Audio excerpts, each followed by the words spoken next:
Now, I know what you're thinking. Glitter Informer, where the heck have you been? It's been 3 months! 3 months and you just left without even saying goodbye? Well, I just got burnt out. Really burnt out. Making weekly Hero Guard Sky reviews was fun at first, but after 17 in a row, it stopped being a hobby and started being just an obligation. Not even switching to an audio-only format helped, so I just quit. I really should have told you all that I was going to stop the weekly reviews, and I'm sorry that I left without a single word.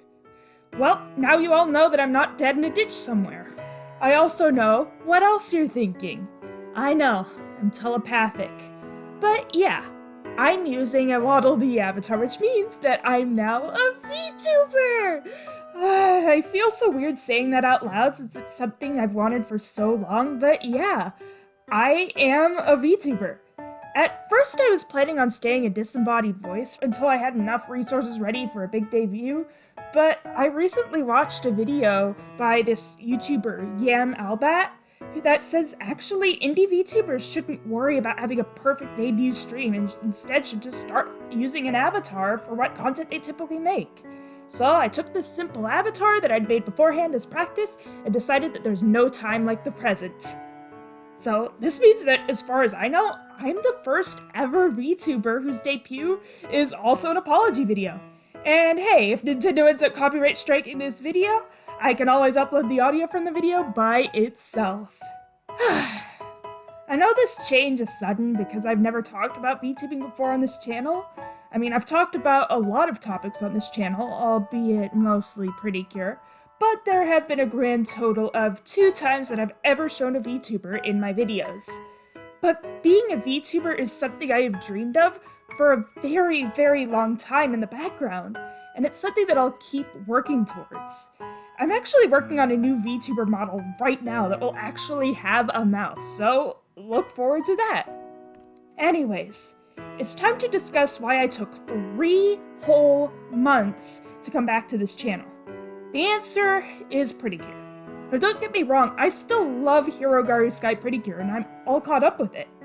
I still want to talk about this season and about Pretty Cure as a whole on this channel, but here's the thing.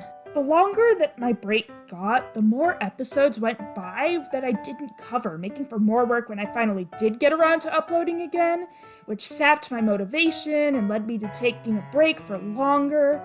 It was a cycle. That's how I've gotten to the point where I have missed not 1, but 2 new Pretty Cures this season. Let's rectify this situation with a brief overview of episodes 18 through 32. So, the very first episode I was too lazy to review was a big one, because in that one, Agaha transformed into Cure Butterfly for the first time. I know I was pretty sour on Agaha before because she was really bossy towards Tsubasa and the story didn't portray it as wrong, but now I am firmly in the pro-Agaha camp. Fortunately, in episode 19, the story actually calls attention to how Agaha is acting way too much like Tsubasa's mom, and goes even further to show that Agaha is working herself way too hard for the other Cure's sake. By the end of that episode, Tsubasa and Agaha come to an understanding and view each other as equals. She still calls him boy instead of by his actual name, but I guess we just have to take what we can get. Anyways, enough of episode 19. Back to episode 18. Cure Butterfly had a really nice debut. We see her actually getting to teach at a nursery school for the first time, and she gets her pen by having a strong desire to protect her students. But what really seals the deal is her power set and the way that she fights. Just as Cure Prism has her projectiles, Cure Wing has flight, and Cure Sky has, nothing, I guess.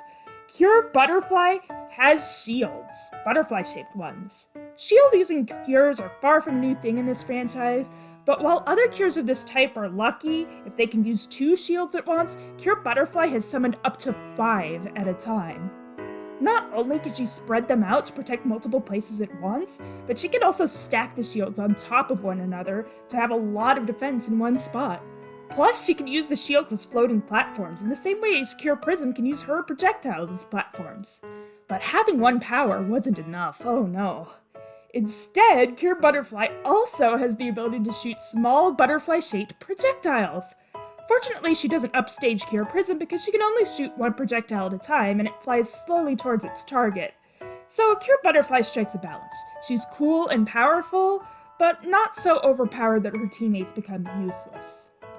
Cure Butterfly has a neat finisher too. The previous 3 Cure's solo finishers were just bigger versions of their normal attacks. Cure Sky focuses on punching her enemies, so Sky Punch is a giant punch. Cure Prism's attack, Prism Shot, is just a giant projectile. Cure Wing's thing is flying, so Wing Attack has him fly into the enemy. So, Cure Butterfly is no different. Her attack is called Butterfly Press, and when performing it, she summons a giant shield and slams it down onto her enemy. It's a really cool attack, but episode 18 isn't the only time we get to see what Cure Butterfly can do. For a long time, I've thought that it would be really cool if a Pretty Cure had something like an attack, except instead of aiming it at enemies to defeat them, they aimed it at allies to strengthen them. Well, in episode 19, Cure Butterfly gets the Colorful Mix Action Palette, or Colorful Action Mix Palette, I forget what it's called, it's a long name. But anyways, it's an item that lets her do exactly that. What's more, she can use it to give her allies multiple different effects, from speeding them up to increasing their physical strength to healing them if they've been injured. She also has a duo attack with Cure Wing called Titanic Rainbow Attack. I'll admit, I'm not a fan of this one. First of all, the attack starts with Cure Butterfly tapping all 4 of the buttons on the palette and calling out the color of each one. This goes by so slowly, and it's boring to watch. I always fast forward past this attack just because of that. But to make matters worse, the attack is barely even a duo attack at all. I mean, sure, Cure Butterfly rides on top of a giant bird form Cure Wing, but most of the attack focuses on Butterfly, and she's the only one who gets to call out the attack name. While we're on the subject of not so great things associated with Cure Butterfly, I had better bring up her transformation sequence, which is quite possibly the worst transformation in the entire Pretty Cure franchise, unless you count whatever the hell they were thinking in the Glitter Force dubs. Anyways, why is this? Well, the answer is simple. It's not finished. There are so many frames missing from this transformation sequence, and even as of the latest episode, it hasn't been fixed. There are points where this transformation gets down to like 2 frames per second.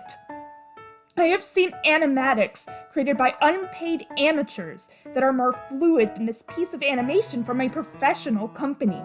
Stock footage is supposed to be more fluid and prettier to look at than all new footage because you're going to be looking at it a lot, but in this case, it's the exact opposite.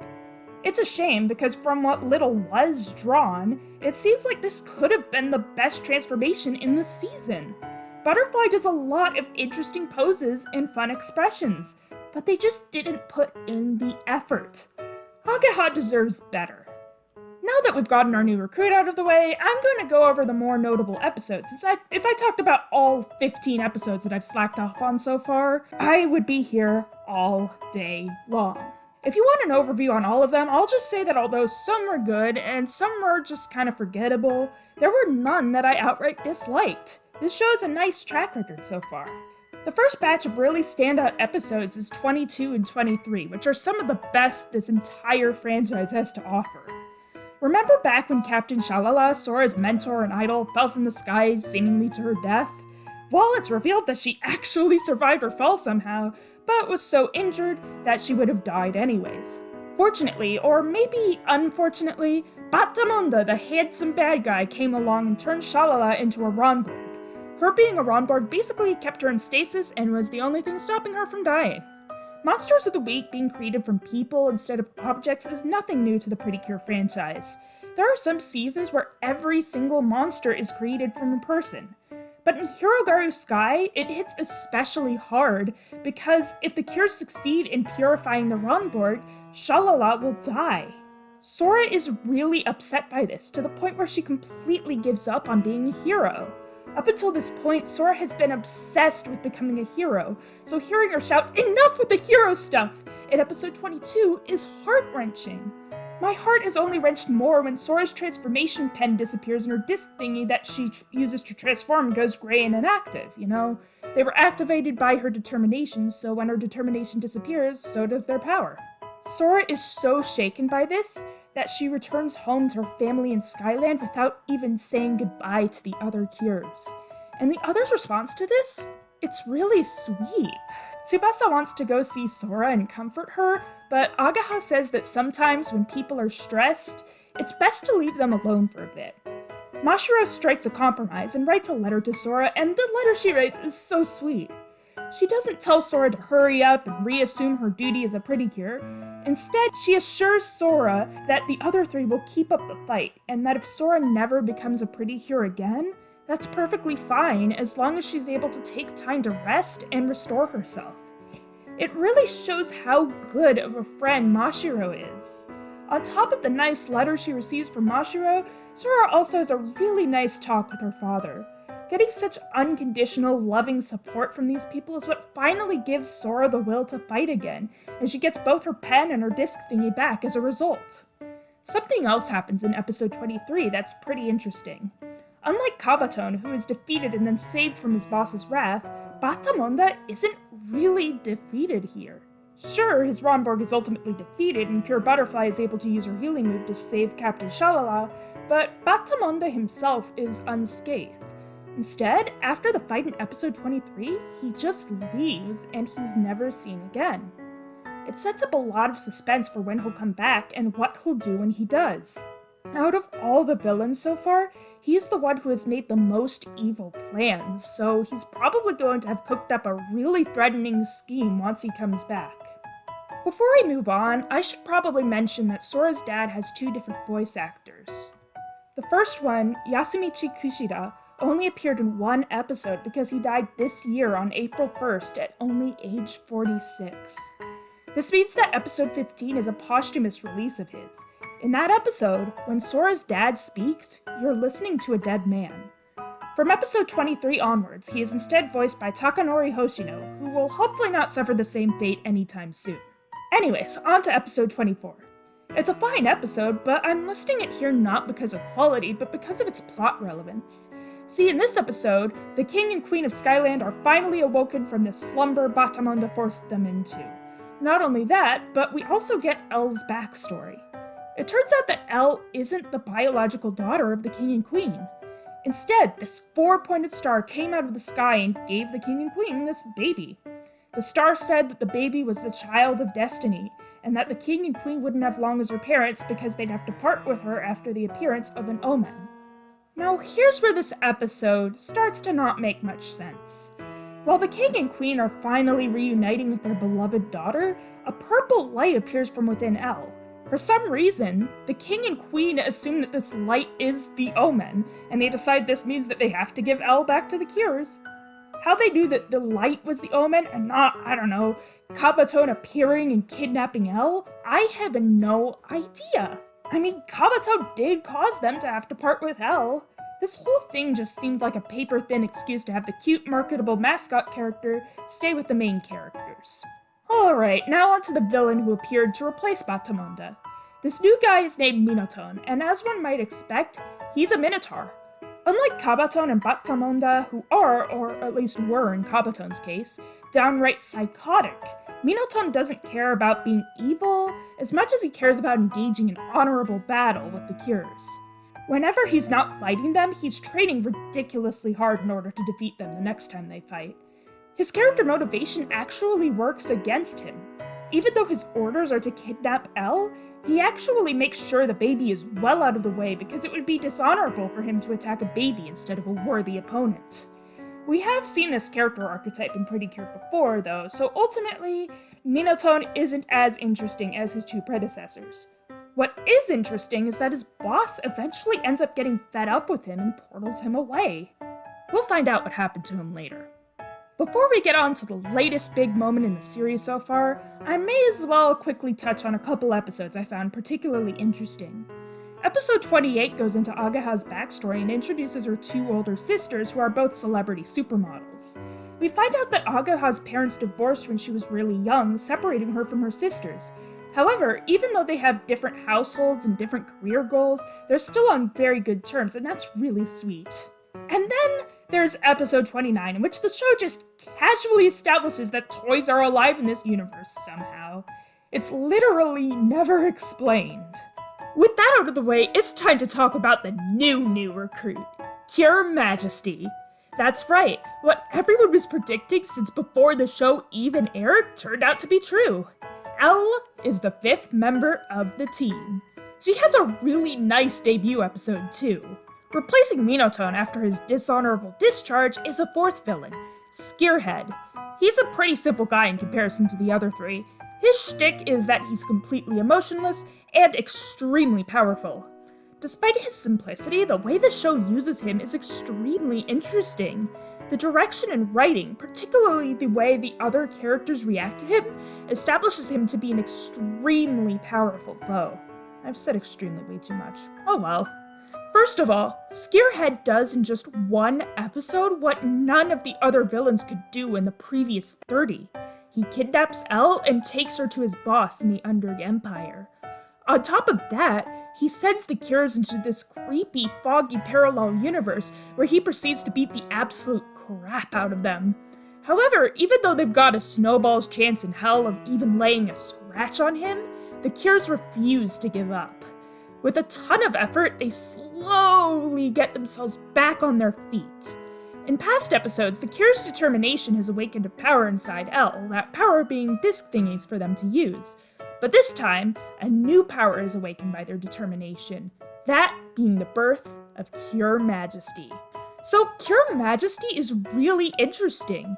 When Elle transforms, she goes from a barely verbal baby to a teenager who speaks in full sentences.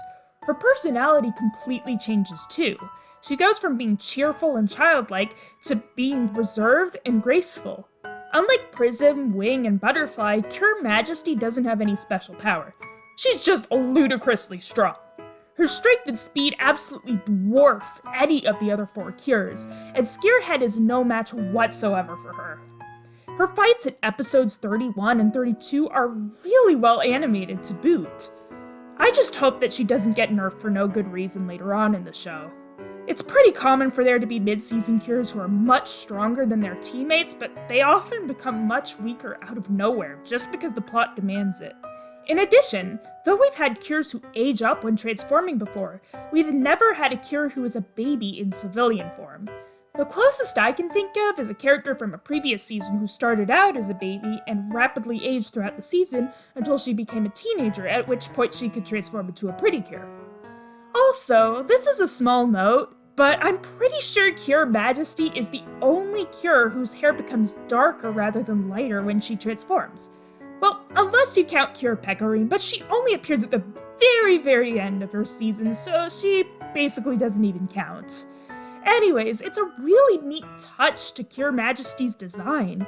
For some reason, she looks more serious and regal with darker hair.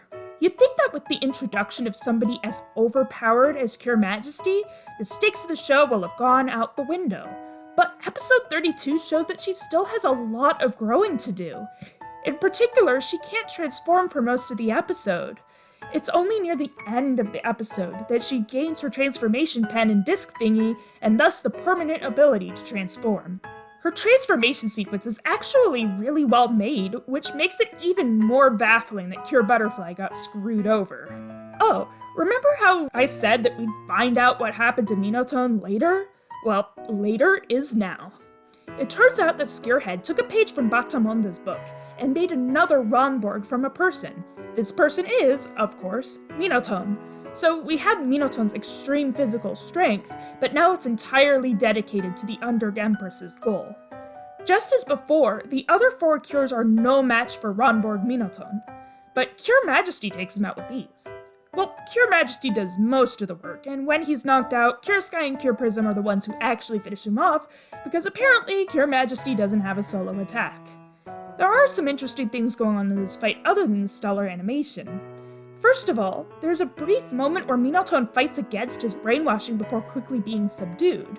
Second of all, once Minotone is returned to normal, Scarehead teleports him back to the Underg Empire, so he's probably going to be used again.